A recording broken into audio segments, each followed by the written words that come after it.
Isekai, where the one chosen to lead the Super Sentai becomes the chosen one to go to another world. And he finds a Naga less tsundere and fights a 3D dragon.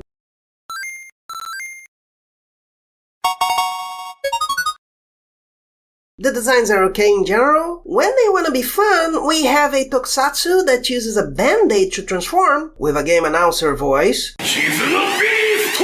as part of his Bonds theme, together with blades that are a handshake, marriage guns, and a robot with a giant sword that's also an adhesive bandage, besides fighting against a group that wants to end relationships. When they want to be sexy, their Naga has boobs bigger than her head, covers up slightly more, and wears a gigantic hat and cape. And since the execution is less than perfect, she can seem almost okay sitting down, more boob than person, or a crookie that forces you to focus on one part and you immediately forget the others you don't see, be it her pink hair, the sombrero, or even the memory mountains. The excess of purple doesn't help. Farther away, they even get smaller, so the rest of her isn't visually gobbled up. The 3D integration isn't perfect. I didn't feel the robots were a problem, but the dragon did pop too much from the background for me. Looking at the Kizuna beasts, I guess they just worked more on them since they'll need those animations more, but not the dragons. The story is quite simple, but I'd say the execution has plenty of fun with what it has, which makes the episode much better. We have a mage able to make or use giant golems, talking both about his attack's name being simple, asking herself how it can be so effective, and wondering about the genre tropes, like the explosions when defeating enemies that also destroy the items they'd get.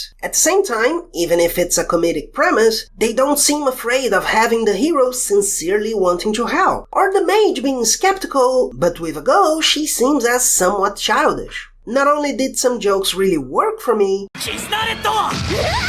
as her just freezing as she sees he can summon a giant robot, the atmosphere remained pleasant throughout the episode. Of course, there are things we might question, like him getting the 5 robots to form the giant one being alone, the mage falling for him so much, or getting severely hurt and just keeps going after no more than a moment. It really seems to work okay for me, with the not so good parts still not bad, and the others being at least cute. They developed this world well in my opinion, and that helps quite a bit. Maybe what bothered me the most was the heroic sacrifice not feeling that's needed. The giant robot loses an arm, Red Guy faces the final boss, and leaves the others behind. But why didn't they all go? They fly. Nothing says the robot stopped working or that the smaller ones couldn't help. I have to imagine it'd be so the fight doesn't last too long, but nothing stops them from trying and failing. They're well, but stuck inside the robot because of the enemy's energy. Or the attack forces them to split up and they are all hit, only him being able to avoid them and get close enough. Him talking to the others kinda forces it too much, I'd say. What distracted me the most was the hyperboobage. Technically, I should say the less breasty moments are off-model, but seeing the animators saying bigger is better without even really making an effort so they're more than balls, it's almost anti-art.